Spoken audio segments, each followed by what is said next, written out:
Should rehearse more, I think. That train's left. Oh. I'm John, and tonight I want answers about baseball. There's no stopping us now, 'cause we're live.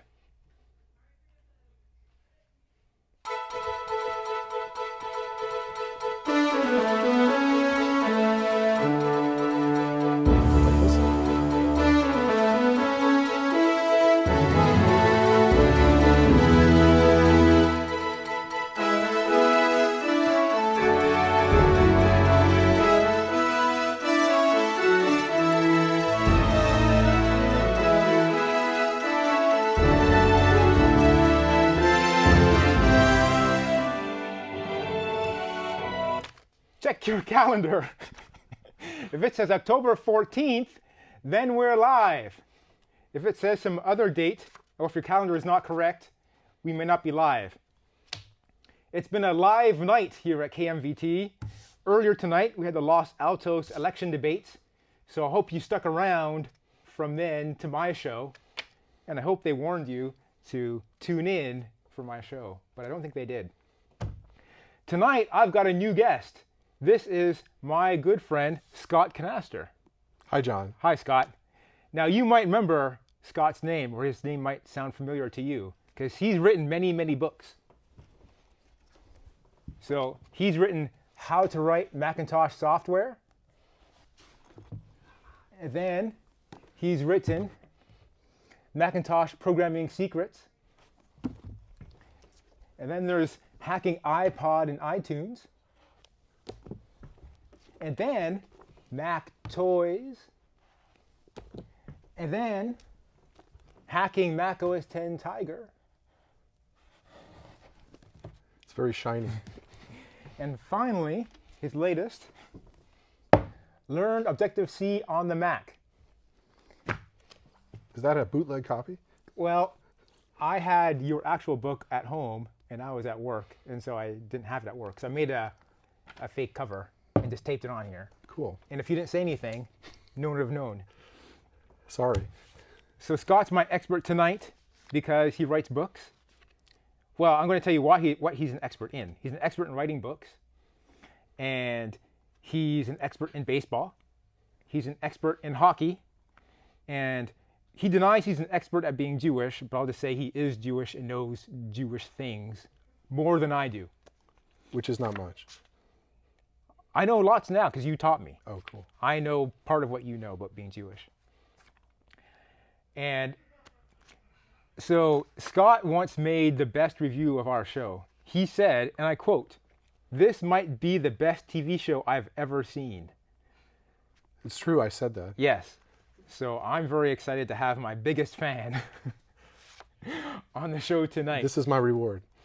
Your reward for saying good things about me is to be on the show. So if you at home, if you want to be on the show as a guest, write us and say, "Wow, John, this could be the best show I've ever seen."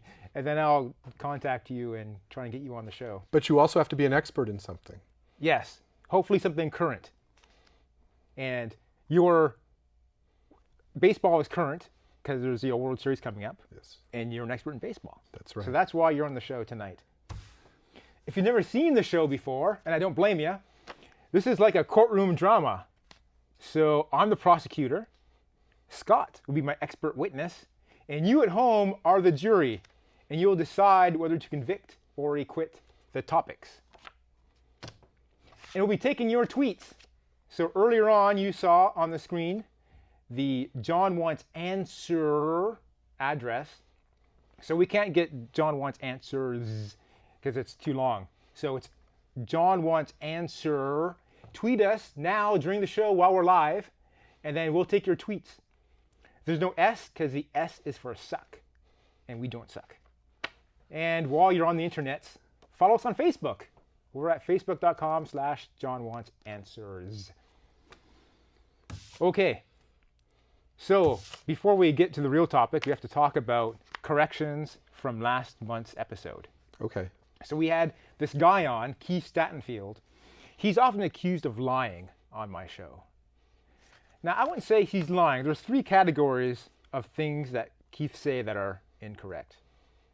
He says what he thinks is true, but it's not true. That's one category. So he thinks the moon is made of cheese, He thinks he knows but everything. it's not. Second category, Keith isn't sure, so he makes the best guess he can at the answer. He's not really trying to lie. He's just making something that sounds good, and he's not sure it's wrong.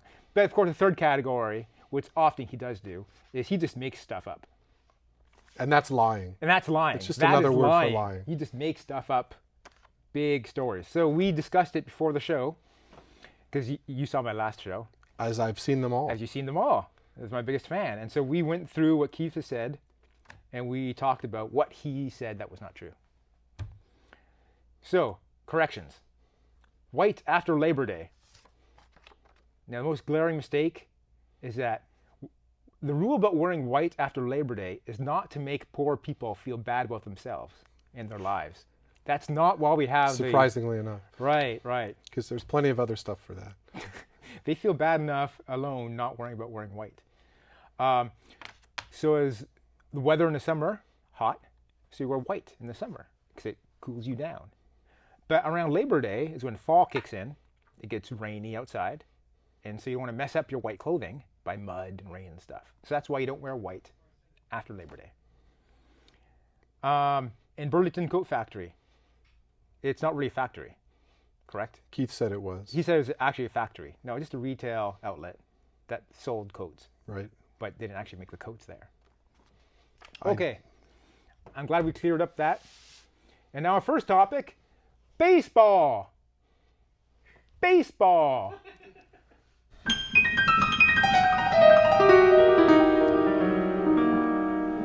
That's one of my favorite baseball songs right there. Right there. It's after taking me up to the ball game, and Play. doo-doo-doo-doo, charge. Right.